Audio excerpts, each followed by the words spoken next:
बिस्मिल्लाहिर्रहमानिर्रहीम, अस्सलाम वालेकुम। डोनाल्ड ट्रंप ने हंगामी ऐलान किया है। उसने कहा मैं बमबारी करने जा रहा हूँ, मेरे बम रेडी हैं, मेरे मिसाइल रेडी हैं, मेरे बंकर बस्टर बम रेडी हैं, तमाम चीज़ें रेडी हैं। मैं सीज फायर को एक्सटेंड करने नहीं जा रहा। मैं आखिरी दफ़ा कह रहा हूँ ईरान को, मुज़ाकरात के लिए अपनी टीम रवाना कर दो, नहीं तो फिर 24 घंटे के बाद मैंने अटैक कर देना है, मैं तुम्हें नहीं छोड़ूंगा। आप इमेजिन करें जरा कि ये यानी अजीबो गरीब सूरत हाल है। ये पहला सदर है, दुनिया का पहला फातेह है जो मुखालिफ से भीख मांग रहा है कि खुदा के लिए सरेंडर हो जाओ, खुदा के लिए को रहम करो, मैं तुम्हारे पांव पड़ता हूं, तुम तस्लीम कर लो, मैं तुम्हें माला माल कर दूं, तुम्हारे लिए कोई चीजें बहा दूं, तुम्हें फायदे ही फायदे दे दूं, पाबंदियां हटा दूं, बस तुम एक दफा सरेंडर कर दो।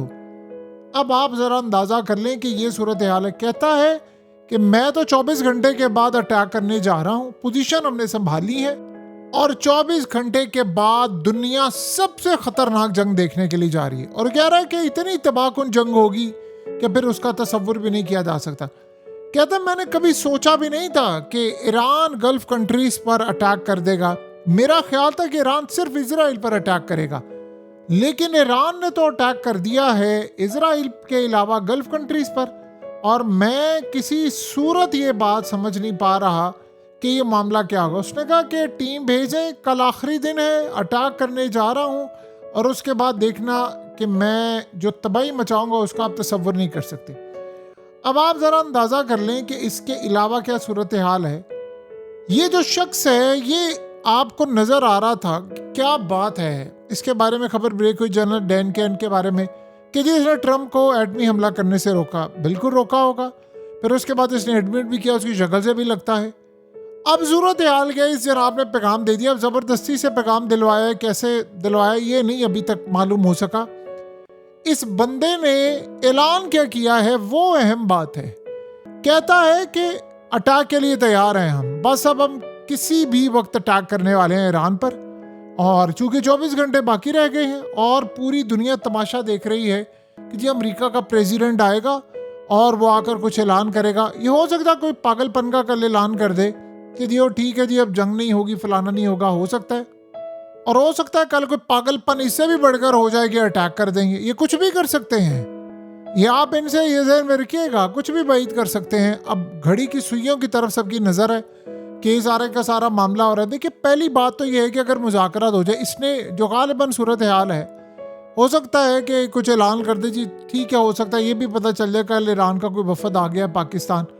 क्योंकि इस वक्त जो हालात नज़र आ रहे हैं, ईरान भी छुप छुपा कर आ रहा है। उसकी रीज़न ये है इजराइल उनको टारगेट करना चाहता है। ये जो ईरान के स्पीकर हैं ये इस वक्त खटक रहे हैं इजराइल और अमेरिका की नज़रों में। इस बंदे ने गले से पकड़ा हुआ है। और आप जेडी वेंस के सामने इस बंदे की क्या औकात है, क्या लेवल रखता है जेडी वेंस इसके सामने, और ये उड़ा कर रख देने वाला बंदा है। अब मसला सारा ये है कि ट्रंप को ये खबरें पहुंच गई हैं कि गल्फ कंट्रीज एक तो हमारी सिक्योरिटी पर रिलाई नहीं कर पा रही, भड़ के वो मार रहा है, मैं ये कर दूंगा, मैं वो कर दूंगा, अटैक उस पर ताबड़तोड़ होने हैं। लग ऐसे रहा है कि एक टाइम हो सकता है ऐसा आ जाए कि गल्फ कंट्रीज ट्रंप को ओपनली कह दें कि इनफ इज इनफ, बस बहुत हो गया, अब यहाँ से निकलो और हमारी जान छोड़ो। इसके अलावा हमारी जान छोड़ने वाला कुछ सिलसिला अब नज़र नहीं आ पा रहा। और देखिए सबसे ज़्यादा जो इस वक्त तबाहकुन सूरत हाल ये सामने आ रही है कि ट्रंप इस वक्त ये फैसला कर ही नहीं पा रहा कि उसने करना क्या। ये आप सोचें कि जंगों में होता क्या था कि आपको पहले पता चल जाता था कल क्या होने वाला है, परसों क्या हो रहा है, फलाना क्या हो रहा है। यानी अब आप ये सोचें कि इस वक्त सबसे ज़्यादा उसके पास क्या सूरत हाल है। वो कह रहे डेमोक्रेट्स गद्दार हैं, मीडिया झूठा है और न्यूयॉर्क टाइम्स ये लो IQ लोग हैं, ये फलाना करेंगे। अपनी बमबारी होती जा रही है, अपनी तबाही हो रही है, अपने आप को वो उड़ा रहे हैं, सब कुछ हो रहा है। लेकिन ये नहीं पता चल पा रहा दुनिया को कि हालात किस जानिब जा रहे हैं। ये ट्रंप की अकल इस वक्त काम नहीं कर रही। उसे कहा जी मैं कल का दिन है, अगर डील नहीं हो रही तो मैं अटैक करने के लिए जा रहा हूँ। ईरान कहता जी हम तो पहले ही तैयार बैठे हुए हैं। आपको पता है कि ईरान इस वक्त प्रेशर में आया था मुस्लिम कंट्रीज की जानिब से, नहीं आप एक दफ़ा मौका दें। वो कह रहे थे हमने नहीं करनी सीज फायर, उनका प्लान भी नहीं था। ये असल में चाइना ने ज़बरदस्ती की रशिया ने प्रेशर डाला, पाकिस्तान ने डाला, तुर्की ने डाला, मिस्र ने डाला, कतर बैक एंड पर लगा हुआ है। आपको शायद हो सकता है इस दफा कतर फ्रंट पर नजर ना आए, लेकिन बैक एंड पर कतर बहुत ज्यादा इन्फ्लुएंस डाल रहा है ईरान के ऊपर। बड़ी कोशिश कर रहा है ये जंग बंद हो जाए। कतर का बहुत ज्यादा नुकसान हुआ है। यूएई भी कोशिश कर रहा है, सऊदी अरब बैक एंड पर बहुत ज्यादा कोशिश कर रहा है, कुवैत इस वक्त जरा साइडलाइन है। अब आप ये सोचें कि ईरान के जो खास तौर पर लोग हैं जो उनके मीडिया को नैरेटिव को लेकर चलते हैं, उन्होंने वार्निंग जारी कर दी है जितने भी शिप्स हैं उनके सेलर्स कल से निकल जाएं, फौरी तौर पर कल से तमाम लोग निकल जाएं। और कहा है कि आप गल्फ कंट्रीज भी छोड़कर चले जाएं, लोगों को भी कहा है कि आप छोड़कर चले जाएं, अब ये जंग होने वाली है। अब आप बताएं कि दुनिया किस जानिब जा रही है? ये जंग आपको कहीं बंद होती नजर आ रही है? अभी तो हालत ये है कि दूसरे राउंड के लिए किसी का पता ही नहीं चल रहा मुज़ाकरात के लिए आना है कि नहीं आना। देखिए, एक बात आप ज़हन में रखिएगा, कभी कभार ऐसा होता है अगर वाकई कुछ सीरियसपन हो ना तो मुज़ाकरात के लिए आपको कम से कम 2-3 महीने चाहिए होते। मसला ये है कि ईरान इस दफ़ा ये कह रहा है कि मुज़ाकरा जो हमने करने हैं वो हमारी शराइत पर होंगे। वो इसलिए कह रहे हैं क्योंकि वो जीत रहे हैं। मसला ये है सारा। सोचे ईरान ने अब ये बात क्या की है, ईरान के स्पीकर ने एक बात की है जो बड़ी हैरान कर देने वाली है। वो कहते नहीं, हम अमेरिका के मुकाबले में इतनी बड़ी ताकत नहीं है, जितनी अमेरिका का बजट है, जितने हथियार उनके पास है हमारे पास नहीं है, लेकिन फिर भी हमने उनको शिकस्त दे दी है।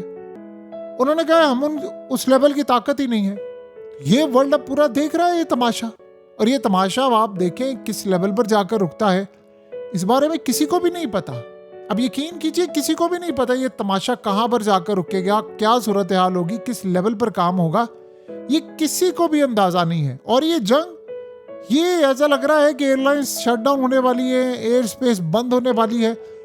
अगर ये बात ज़हन में रखिएगा, जो सबसे खतरनाक पॉइंट है, अगर इस दफा जंग छिड़ गई, अगर, तो ये जंग फिर जो तबाही लाएगी वो हो सकता है अगले 10 साल तक हम लोग उसको रिकवर ना कर पाए, या 15 साल तक भी ना कवर कर। क्योंकि अभी जो लड़ाई होनी है उसमें ऑयल रिफाइनरीज उड़ जाएंगी, बिजली चली जाएगी, तबाही हो जाएगी, वाटर प्लांट सारे उड़ा दिए जाएंगे, सब कुछ तितर बितर हो जाएगा। और इनको तो रिपेयर करते करते, आपको पता है कतर की जो LNG का सेटअप है उसको 5 साल चाहिए रिपेयर होते।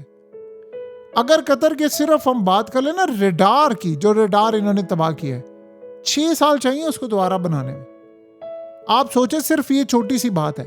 तो ये जो पावर प्लांट और ऑयल रिफाइनरीज हैं, आप अगर इनको उड़ा देंगे तो बाकी क्या बचेगा? आपको क्या लग रहा है ये जो ईरान के मिसाइल आकर ये थाड और पैट्रियट और ये फलाने ये सब कुछ तबाह करें, ये एक दिन में बन जाएगा? कभी भी नहीं बनेगा। इसको तो बनाने में साल लगेंगे, और साल की तो इस वक्त हालत नहीं, या तो 1 घंटे। असल में 2 काम करने हैं। ट्रंप के हाथ बांध दें, इसको किसी जगह पर कैद कर दें, कोई सुप्रीम कोर्ट का जज इसके लिए कुछ कर दे, इसके हाथ से मोबाइल फोन ले ले, ये पागल कर देगा पूरी दुनिया को। इसकी एक ट्वीट होती है पूरी स्टॉक मार्केट क्रैश, इसकी एक ट्वीट होती है अपने पैसे बना लेता है, इसकी एक ट्वीट होती है लोग पैनिक में आ जाते हैं। किसी को समझ नहीं आ रही मुल्क कैसे चलेगा।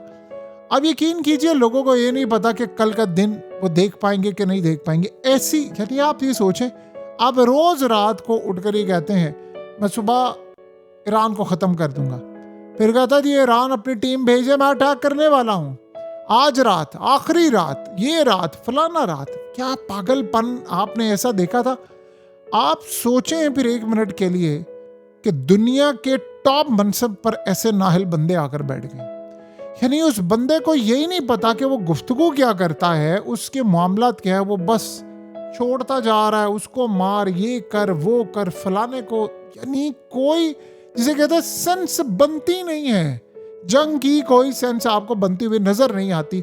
ये पागलपन असल में इसलिए इस वक्त ट्रम्प का हो रहा है, और किसी को समझ ही नहीं आ पा रही कि इस पागलपन के पीछे जो हालात जारी हैं उसको कैसे मैनेज करना है। असल में ये जो पागलपन है, आपको ये भी नहीं पता, हमें भी नहीं पता नहीं ट्रम्प इस सारी सूरत हाल में जो ट्वीट्स कर रहा है उसको लिख कर देने वाला नेतन्याहू है या कौन है? नेतन्याहू ने क्या बात की थी? उसने कहा था JD वेंस इस्लामाबाद में था, उसने मुझे कॉल की है, कहता है अमरीकी रोज मुझे पल पल की ब्रीफ करते हैं। क्यों करते हैं? कौन सी वीडियोस डाटा है भाई तेरे पास? खुल के बता दे ना, खुल के नाम लेके तेरे पास क्या है। जब सारी सूरत हाल होगी तो फिर उसकी बीवी आ जाएगी ट्रम्प की, मेरा जेफरी एप्स्टीन फाइल में कोई नाम नहीं है, मेरा फलाने में नाम नहीं है। और ट्रंप असल में अच्छा भला आप ये सोचें कि उसने ईरान को कहा मैं तुम्हारे 10 पॉइंट्स पर बात करने को तैयार हूँ। जिस दिन उसकी बीवी ने प्रेस कॉन्फ्रेंस किया, बाद में पता चला कि उसकी बीवी भी उन्हीं के साथ मिली है, तो फिर क्या होगा? तो ये इस तरह के जो प्लान्स होते हैं बड़े तबाहकुन होते हैं, ये बड़े बर्बाद कर देने वाले प्लान होते हैं। यकीन कीजिए दुनिया को नहीं पता कल वो तबाह हो जाए, ना हो परसों हो जाए, क्योंकि जुनूनी लोग इस वक्त इक़्तिदार में आ चुके हैं और उन्होंने उड़ा देना पूरे वर्ल्ड को, यकीन कीजिए।